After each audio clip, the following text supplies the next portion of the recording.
Alright, y'all, time for another tour. I'm gonna try to move a little faster and maybe talk a little less, but we'll see. So here's the box. It's doing well.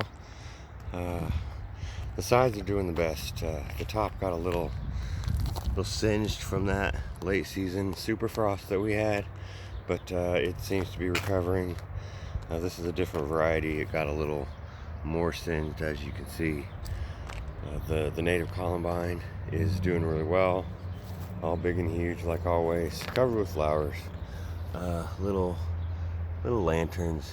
I love them, but it's Columbine, so that's kind of a given. The contorted hazel is doing really well. The Japanese beetles have not showed up yet, so at least for now, it's looking good. It's the only thing in my garden that they eat, so they have a heyday with it. But it gives me a good place to come and collect them. So I only have to come to one spot. So there's that. Some daylilies, obviously not blooming yet. Not time yet. The yarrow, I think that's pink yarrow. I think pink or red. Carl Forster, some dandelions, a new coleus. I really like the color of these coleus that I got this year. Some sedum. I had it up on the porch, but the feral cats keep destroying the middle of it, so I thought if I moved it out here, maybe that won't happen. Some various self-seeded coneflowers that have popped up, so those are everywhere if you remember the last video. My yew that I'm gonna try to train upward, like sort of like an Irish yew, but I haven't been able to find an Irish yew in the Northland, so I'm trying with a different variety, so we'll see. Some more of that coleus that I really like, a Columbine. I think this is a double winky red. It's not the original double winky. This is a self-seeded one, but I really like the double winky. Another daylily. This is my favorite clematis. I'm sure a lot of y'all have seen a bunch of the pictures I've taken. They get these little purple bells on them that I just love.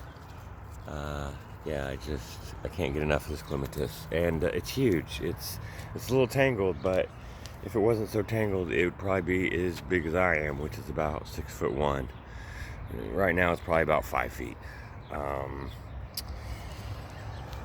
Some new feather grass, like the Carl Forster, except it's got this variegation to it, which I really like. This is Jacob's Ladder. Those just got planted, I don't know, last week, maybe the week before. Some more new coleus. These are those columbines that my mama got me for my birthday, and I don't think they'll bloom this year, but they're doing really well. And a balloon flower. This is some native coneflowers. As you can see, they're quite different than the leaves on the coneflowers that we're used to seeing. I think it's called Echinacea tenensis, maybe. Don't quote me on that, I could be wrong. More coleus, more of the Columbine my mom got me, more of the new feathery grass, more Columbine. That's going to be a common theme in this garden, as most of y'all know. My white peony, I don't remember what this one's called. I'll remember later when I'm not doing the video. It should be blooming soon enough. You can see the buds are just about ready to pop. My allium, I want to get more of this allium. I want to put it all over the garden, to have these big purple balls everywhere. Let's head over here. Columbine, pink petticoat, some dianthus. I really love this dianthus. I love the color. It's a little brighter on the camera than it is in person. It's a bit darker in person. Columbine. This one's Carol Ann. Love this one. It was my very first Columbine that I grew was Carol Ann. The whiskey barrel with a banana. This is not a hardy banana, so I'll either have to bring it in or it'll die. Normally I just let them die, quite frankly, and just buy a new one the following year. Some primrose, and some creeping Jenny. I can see this video is not going any faster than before, but you know I like to talk. So more coneflowers, more Columbine. This Columbine is the same as this Columbine, which is Nora Barlow. I really like this. That is some Leatris, a white one. There's another one over here. There's also some new yarrow.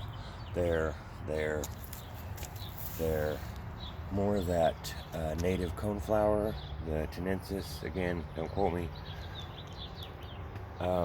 If y'all remember the last video, this whole bed had a whole bunch of fennel that had survived the winter. Well, the fennel was crowding out everything else, so it had to go.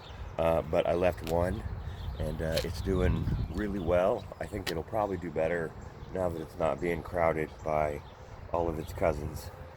And that hardy prickly pear that I have, later on this year, it will be absolutely covered in yellow flowers. You can see right now it's got, I don't know, hundreds probably of new pads on it. Some of them are going to be flowers, but at this stage it's impossible to tell which ones are pads and which ones are flowers.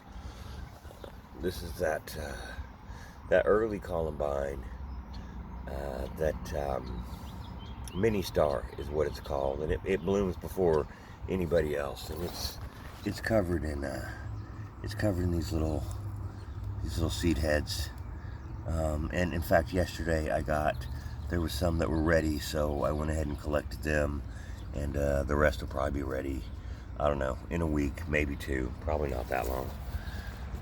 More Carl Forster. I'm gonna try to back out of here without stepping on everything. There's a sunflower, some more Columbine. I think this is Siberica. There's some more hiding over there, and that is the sunflower sort of grass patch that's going on right now. I'll try to pull most of the grass at some point, but you know, weeding. Oh, and I just seen there's some more bronze fennel growing over here, so he can stay too. So, all right, let's move over here. This is this clematis got clematis wilt last year, and it died. Well, obviously it didn't die, but all the vines died, and so I cut it back all the way to the ground, and I treated with a fungicide, and so far it's doing well. It doesn't have near as many vines on it as it has in previous years, but it's got a couple, and I'm happy. And it's got some flower buds on it, so it'll be blooming before too long. Some new white Columbine. I think it's songbird. Don't quote me on that. There's a clematis. Don't remember the name. Some bee balm, Columbine. This is a white salvia, more bee balm, Carl Forster. This is a native, well, not native. I imagine it's self-seeded from the clematis that I have, and I found it in the backyard, and I dug it up and I moved it up here. So that was cool. More clematis. More clematis. This one never grows very big, but it's got a pretty flower on it. First of the big flowering type to bloom this year. This is a lily, a big lily. It probably gets about 4 feet tall, and the flower's as big as a dinner plate. More of the self-seeded coneflowers. These ones have been here for, I don't know, a couple of years. There's some more Columbine hiding back in here. These are new new columbines. That's a butterfly bush, and you can see this is what happens with the coneflowers. And so these are all new this year. So probably here pretty soon, I'll dig a bunch of these up and I'll stick them in some pots, and most of them will get left, but I'll dig some of them up and stick them in pots, let them grow on for a while, and then move them into another bed across the way that we'll get to in a minute. Another columbine. This one's really pretty. Don't know the name, but here's more of that double winky. It's not doing near as well. I think it's being crowded by the dwarf spruce. Here's another columbine. A lot of these columbines over here were self-seeded, so they don't have names. This one's really a really cool variety. More of the coneflower, or the columbine that we saw earlier. My first one, and these are a self-seeded variety, and they're a little bit different. They're not quite as dark. And then on this stem over here, you can see there is a version that is white, and yeah, that's cool as shit. I love it when Columbine does this.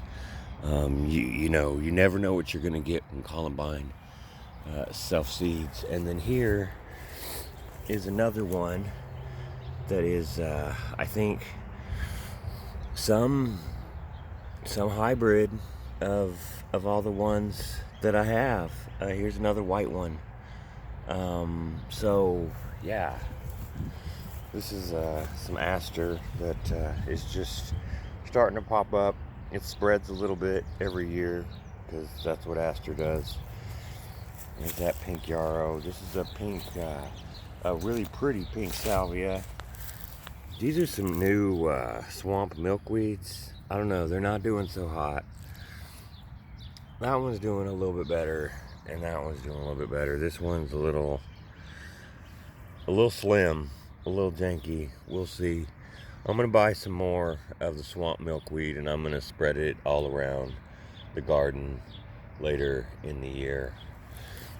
A little tiny dianthus popping up. There's some more of it. This one's always a little sparse every year. And that native columbine again. The native is one of my favorites. I love the little lanterns. That's what they look like to me. More self-seeded coneflowers. Most of these over here are orange, which I think is cool. I'm not sure how that happened, but I'll take it. Some lamb's ears, a bunch of Carl Forster.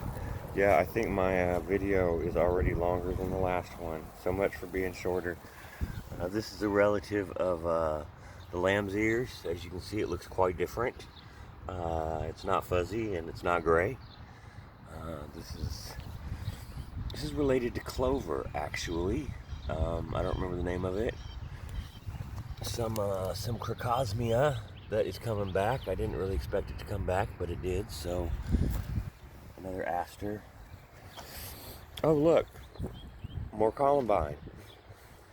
Here's some columbine, and here's some columbine, and there is some columbine, and here's some columbine. And this one did a unique thing where part of the plant has a different type of flower on it, and that happens occasionally. Heather Johnson has had that, and I think somebody else, I just don't remember who. But I really like these really sort of lavendery colors compared to these really dark ones. So that's cool. And then this one is sort of like, I don't know, a mixture between the two. And more More daylilies. They'll be blooming. You'll get to see them on a later video. Bee balm. And this is some Nifafia that survived. First time Nifafia survived in my yard. And here's another one. This is a different variety. This one looks a little janky because, I tend to step on it when I'm weeding and doing things. I need to stop. Maybe I need to put a stick in the yard or something. This is some creeping speedwell. Creeping Veronica. I really like the little flowers on here. Some purple salvia. It's May night. That's my cedar. My mom bought me this for my birthday last year, and it is just starting to bud out. Some more box. More of the May night. Here, and here. And some more of the speedwell. This is, yep, my brain is not working all the way this morning. I'm sure some of y'all can tell me what this is, because it's not in my brain. Again, 5 minutes after I shut off the video, it'll be there. But nope, don't have it. So not gonna dwell. And this is more of that stuff that's related to clover. Point out some of that henbit. Some blue star. This was over by the porch before, but it gets big and lanky, and it sort of falls on everything. So I moved it over here and thought it would do better here. So that's where we're at. Some lamb's ears that I just leave here in the lawn. I mow around it because I like lamb's ears. More Carl Forster, and some creeping Charlie. And we're gonna take a quick walk around the house. I know y'all ain't gonna watch this whole video because we're going on 20 minutes now, but I wanted to show you the little meadowy area. And this was, up to this year, this was all, you can see, I mean, it was all mowed, and I kept it mowed. So I'd say about a third of the yard I left this way. And there's all kinds of things, most of which I couldn't tell you the names of. There's a lot of creeping Charlie. There's a lot of clover down in here that'll be blooming soon enough. There's one little clover flower already, and lots of different grasses and clovers. And I think this is some dock right here. There's some chives. Most of it's pretty standard stuff. There's also, the whole area is covered in purple and white violets, but they have gone over. There's also some oxalis, but it's too early in the day and they're still closed. So, and I can see there's more clover blooming over there. So this whole area should be covered in clover flowers before too long. I think that's some more dock. If I'm wrong about that being dock, somebody tell me. This is my first year doing something like this, so we're gonna see how it goes. Pay no attention to the honeysuckle bush. I'm aware, and it needs to go, but right now I'm way too busy to handle all that, and so it's gonna go. And there's some more dock, some ragweed, some giant ragweed. That'll stay until it's ready to bloom, and right before it blooms, I'll cut it all down and turn it into some green mulch. I think these are the wild asters, and I've got them growing in various other places in the yard. So, and more of the creeping Charlie. I think creeping Charlie is so pretty this time of year. Up in the garden bed, I don't allow it. When it tries to creep in over there, I pull it and do my best to keep it out. But back here in the meadow area, I think it's just great. And I think these are some of the I think these are some of those wild strawberries, I think. But they've got a really pretty little yellow flower on it that's getting ready to open. So, yeah. Okay, one more thing. One more thing. Yeah, now, okay, we've gone beyond 20 minutes, so let's go over to the pond real quick. And my water lily is doing well. It survived. I wasn't sure that it would, but it's got several new pads on it. This is a bronze fern. It turns green, later in the year, but when it first unfurls all of its fronds, it's got this really pretty orange bronze color, which is cool. And this is probably the best year we've had so far for this thing. So it's struggled just a little bit. There was actually two of them, and the other one died. There's some hostas, and then there is a new fern right here, and I don't remember what it's called. It's not a bronze one, but it just got planted. So now that I have gone way over my time limit, I'm gonna let y'all go, and happy gardening, and we will see y'all later. Thanks a lot. Bye bye.